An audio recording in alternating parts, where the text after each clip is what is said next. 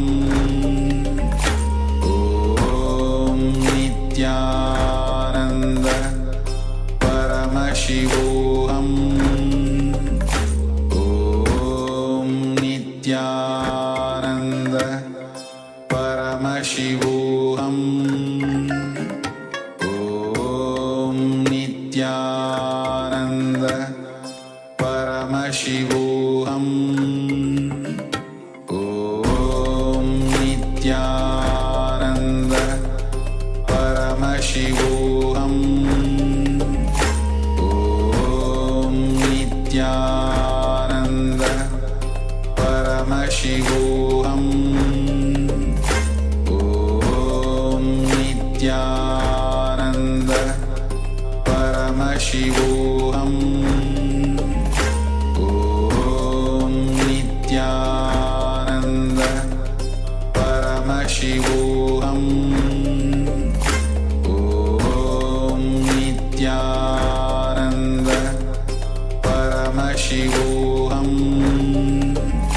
Om Nithyananda Paramashivoham Om Nithyananda Paramashivoham Om Nithyananda Paramashivoham Om Nithyananda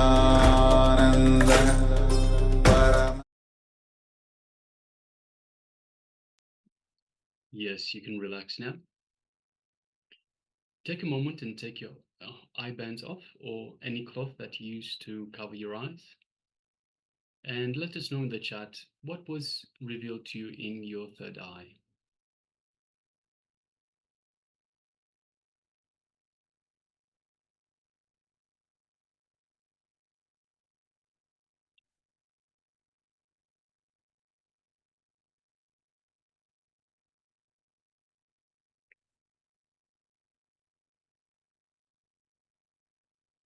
So we welcome the new participants as well.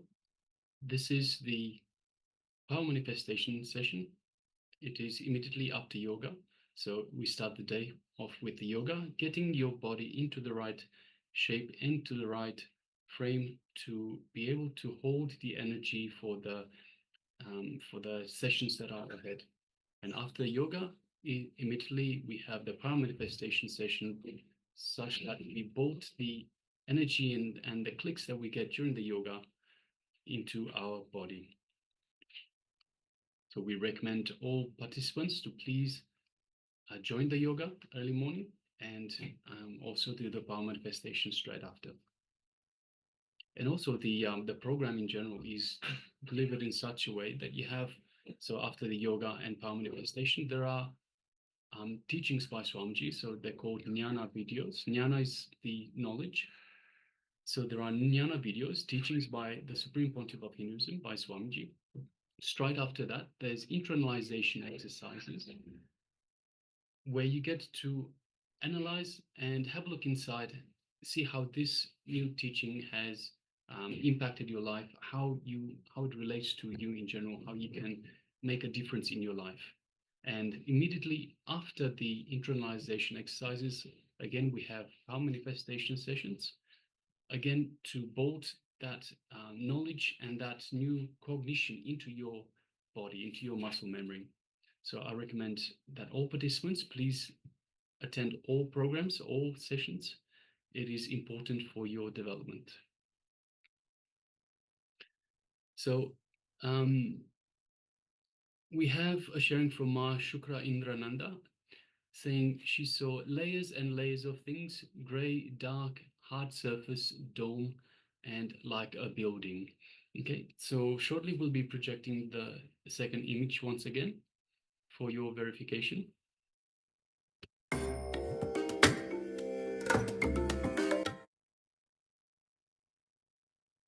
So as you can see, it's a beautiful picture of Kal Bhairava, and if some of you might know that it's a Kal Bhairava in Biddi campus. At the entrance itself, beautiful Kal Bhairava with the chakra behind, And Mark Suganda is saying the layers of things. Dark gray, of course, as the deity itself is dark. Kala Bhairava. He is very ferocious, at the same time very soft. Ferocious with the wrong, with the patterns. But when you are innocent, he is very, very soft. So that's why you see the teeth which is coming out, showing the ferociousness. The weapons that is carrying, showing the ferociousness with all the patterns that you carry, so that you can break all from all the patterns. And she has, Mama has shared dome like a building. So of course there's a, just behind there's a structure of like a building which is a part of a room. So congratulations. And other person, if you have anything to share, please go ahead and share. Yes, you can celebrate your manifestation. And also now after this power manifestation, now we'll be entering into the today's session. And the theme itself is going to be experience the realm of death.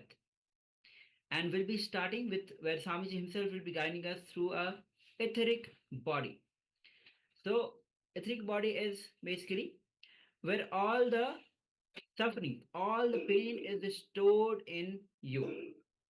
So as you know, the first two layers is the physical body. Second is the pranic layer where all your desires are stored. All the desires that you have carry in your life is stored. Third is the etheric mental body. So, and fourth is the etheric body. Fourth is the etheric body where all your pain patterns are stored. All the sufferings that you went through in your life, it is stored in this layer. All the emotions, because most of the time in our life, most of the time out of 100%, 80% of the thought current is negative and pulls us down. Those brings a pain patterns in us, and these are deeply engraved in our etheric body, and so much of sufferings that we go through, that we feel that we are having, it is all these are stored in the etheric body. So now we'll be entering into a video where Swamiji will be clearly explaining about the etheric body itself, and will be guiding us through the meditation technique to how to cleanse this layer, how to cleanse this etheric body. So let's get ready to come to the space of listening. When you start cognizing the information that is being heard, then it becomes cognition. When you cognize the truth, then it becomes the cognition in you. So let's hear directly from, let's cognize directly from Bhagavan himself.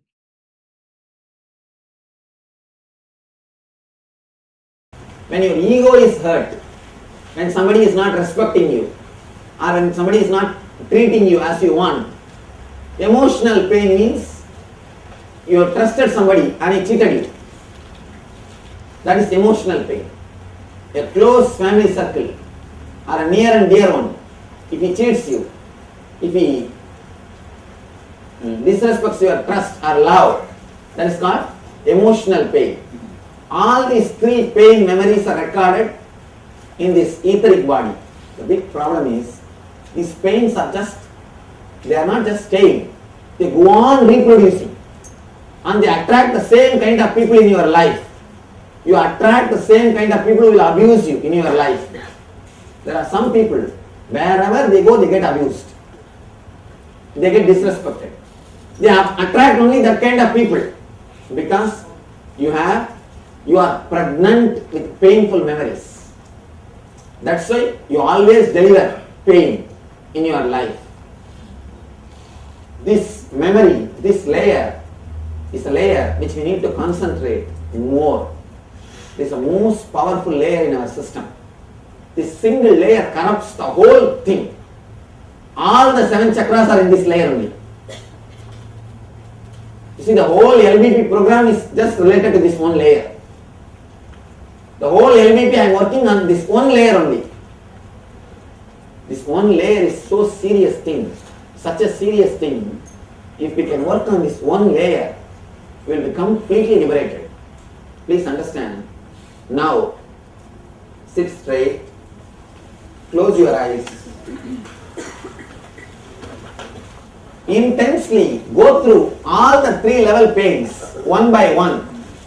If you had a back pain at some time of your life, get that, visualize, experience, same intense pain again. Don't worry that will it come back or not. Don't bother about all those things. It will never come back. Consciously relive, going to that same pain, all the pains which you experienced, going to that same pains consciously. Don't bother, it will never come back. You will not suffer. When you consciously relive, always you will be relieved. You will be throwing away, you will be removing all the engraved memories of pains in your inner space. Now start reliving all the physical pain, mental pain, emotional pains. Go into the same situation. Have that same feeling, same mood. Tears may roll in your eyes, from your eyes, or you may feel the heaviness, suffering. It's okay. Nothing wrong. Let you go through the whole thing. Nothing wrong. Some you might have experienced the guilt itself. Whatever is remaining, go into it. Let everything leave your inner space. Please close your eyes. Sit straight. Could you please repeat what mental pain is? Ego, your ego being hurt, not you feeling like you are not received enough respect. That's mental pain. Emotional pain is when you trust somebody and he cheats. That's emotional pain. So Swamiji, what about the pain that you already have, like physical pain you have right now? Yes, go through it. Consciously live it. Please tie the ribbon. Sit straight.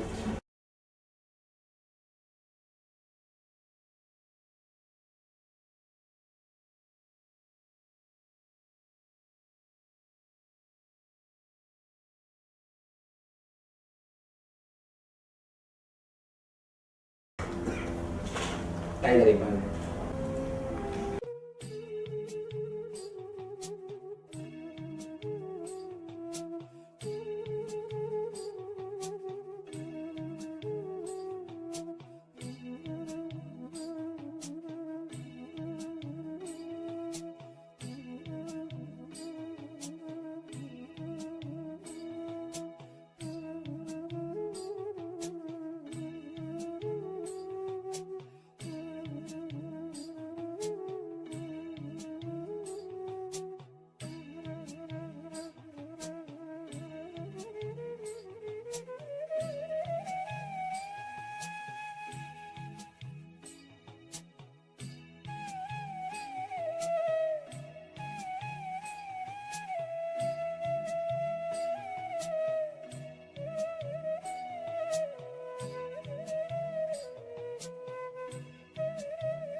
Go into all the pains. Relieve.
See, as I was telling you, all the 7 energy centers are corrupted by these painful samskaras. Here, I'll help you. Now it's of course, this technique, directly we both are involved. Directly I'm going to help to work on every chakra. Means I'll guide step by step to concentrate on every chakra, and the very meditation will energize or remove this negative engrams. The very awareness, very consciousness, when you are conscious of that particular chakra, that's enough, that itself starts activating that chakra. That itself starts releasing the painful samskaras. Leaving the painful samskaras. I'll guide you step by step. Above all, the Master's presence also will help you. That will also take care of purifying the 7 energy centers. Please sit straight. Close your eyes.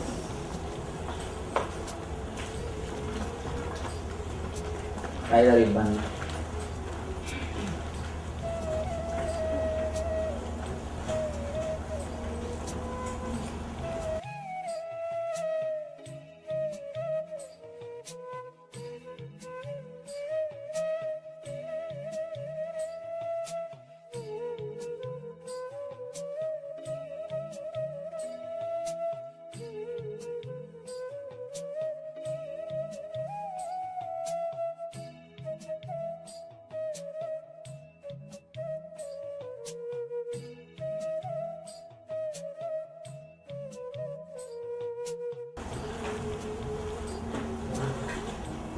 Inhale and exhale as slowly as possible, as deeply as possible.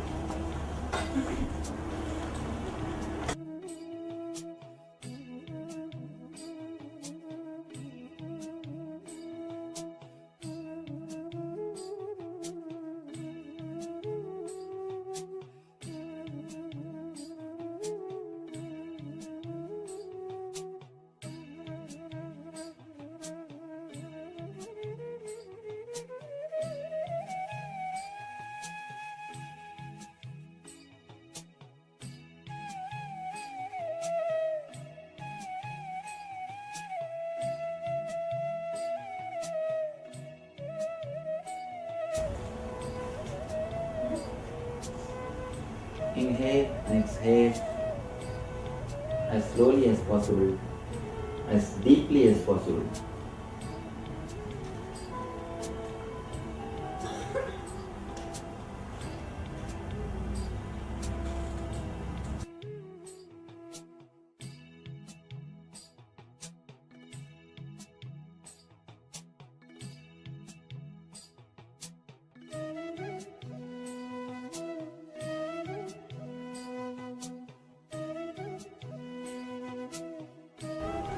Concentrate on the root chakra.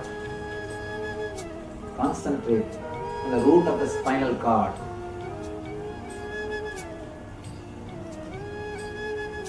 Feel the root of the spinal cord is vibrating with your awareness and consciousness.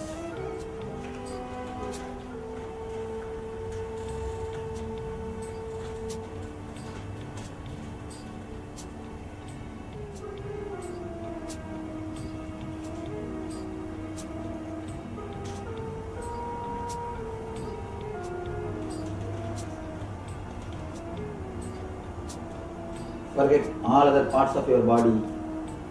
Just remember only the root chakra.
Forget all other parts of your body.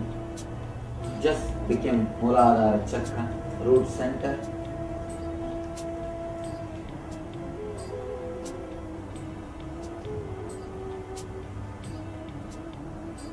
Let your root center be energized. Let your root center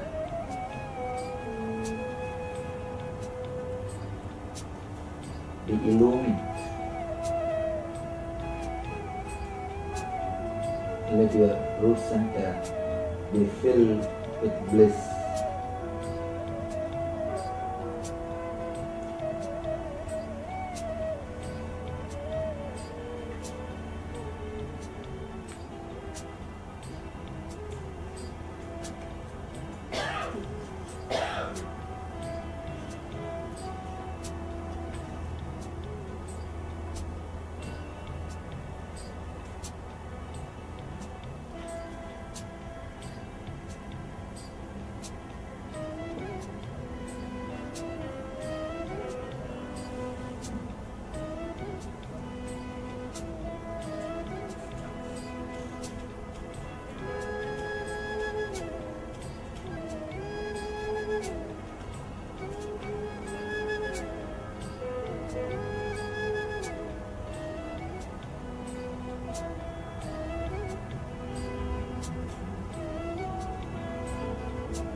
Slowly, very slowly, move to the Swadhisthana,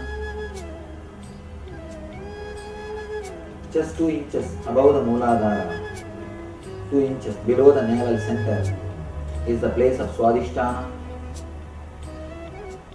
Come up to the Swadhisthana.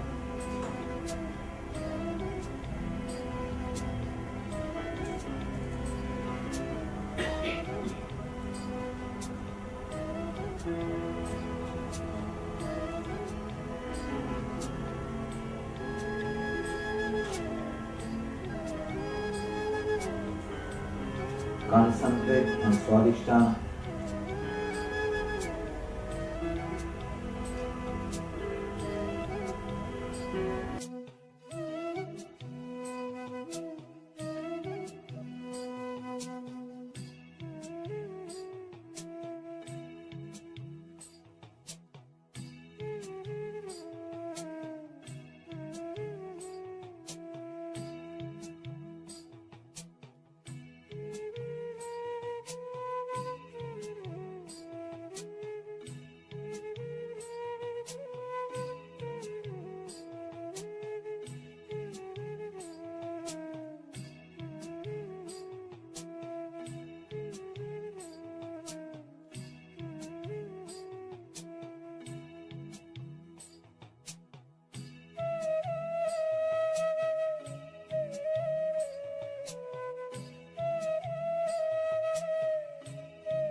Let your Swadhisthana function blissfully, beautifully. Let your Swadhisthana radiate bliss. Let it be completely healed.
Let you be blissful in Swadhisthana.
Slowly move up to Manipura navel center. Concentrate on the navel center.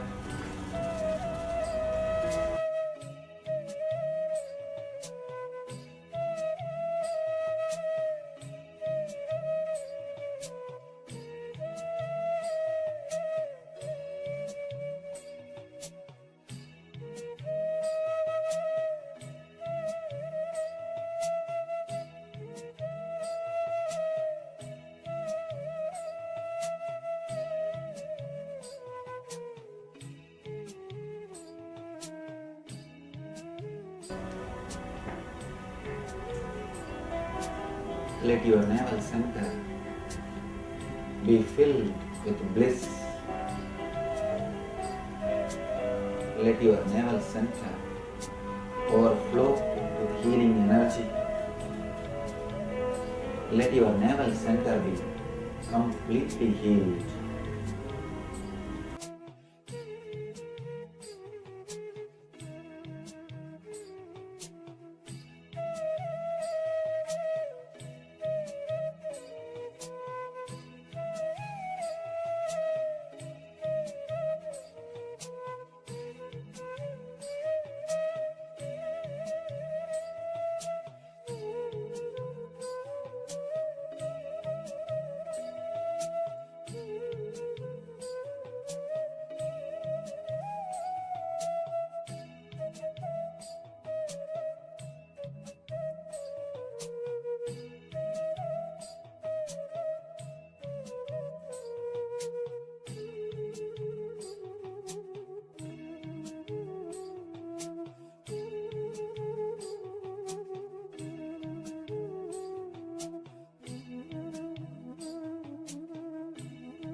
Let your heart center be filled with the blissful healing energy.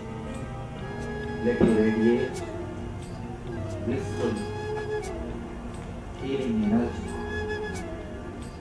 Let your Ananda chakra, let your heart center be filled with bliss.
Slowly, very slowly, move up to the Vishuddhi chakra,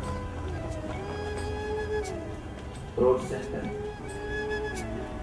Let it be established in the Vishuddhi chakra, throat center.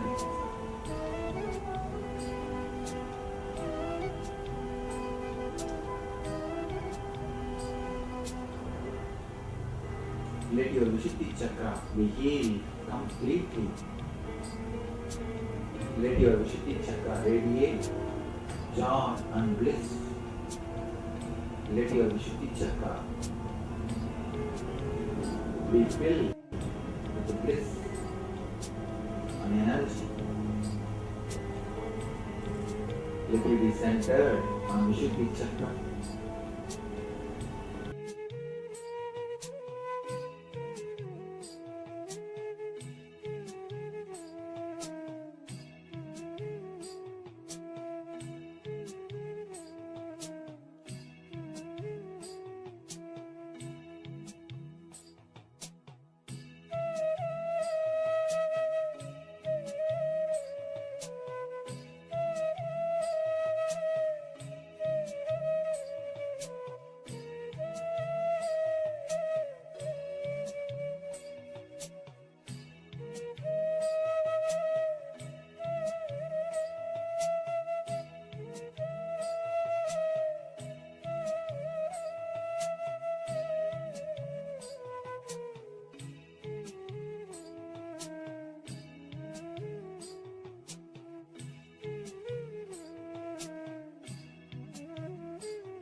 slowly move up to Agnya chakra, brow center, the chakra between the two eyebrows. Let it be centered on Agnya chakra.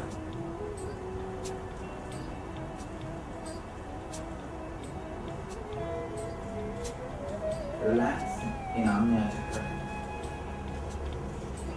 Do not concentrate, just put your awareness. Just relax in Agnya chakra. Let your Agnya be filled with healing energy. Let your Agnya radiate bliss.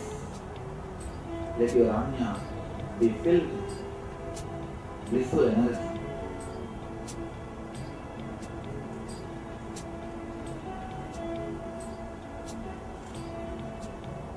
Let your Agnya be filled with eternal bliss.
parts of the body. Just be centered on the crown center, Sahasrara Chakra. Let your Sahasrara be completely healed. Let your Sahasrara be filled with healing energy. Let your Sahasrara be filled with eternal bliss.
So now all of you can relax from this meditation technique, the etheric layer meditation.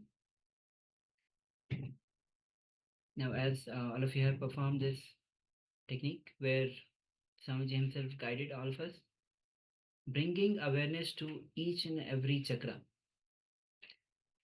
Swami says, if you live consciously, you will relive. So all the pain patterns that is stored in the etheric body, all the pain patterns, and each chakra, if you just bring awareness to each chakras, your pain patterns will get healed. And so please continue to practice this technique even after the sessions are over. It will completely heal, bringing, as you have already gone through the techniques, bringing awareness to each chakra.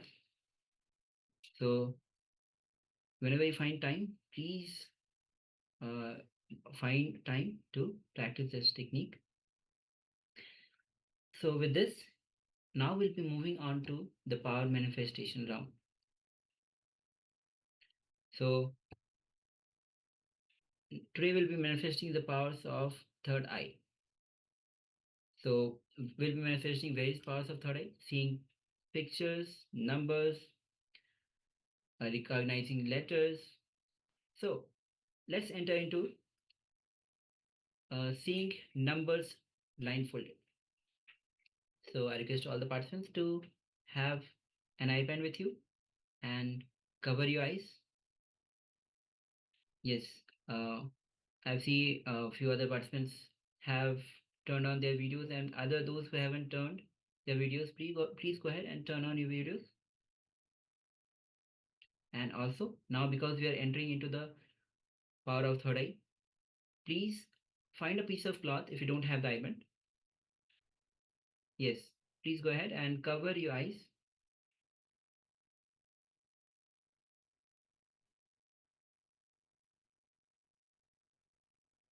And cover your eyes. Now visualize Paramashiva has come down from Kailasa.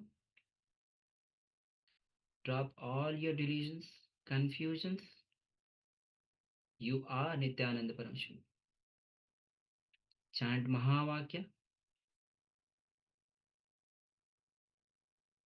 Be in absolute unclutching. Complete completion. Oneness. To experience the state, space, and powers of Paramashiva. Keep chanting Mahavakya. Now we'll be projecting the number on your screen. See through your third eye what Paramashiva is revealing to you. Let's begin.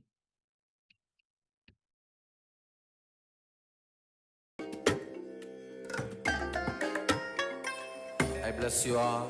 Let you all open all your three eyes and manifest the powers of Mahasadashiva. Om Nithyananda Paramashivoham.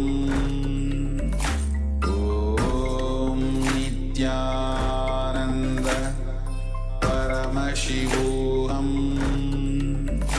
Om Nithyananda Paramashivoham. Om Nithyananda Paramashivoham. Om Nithyananda Paramashivoham. Om Nithyananda Paramashivoham. Om Nithyananda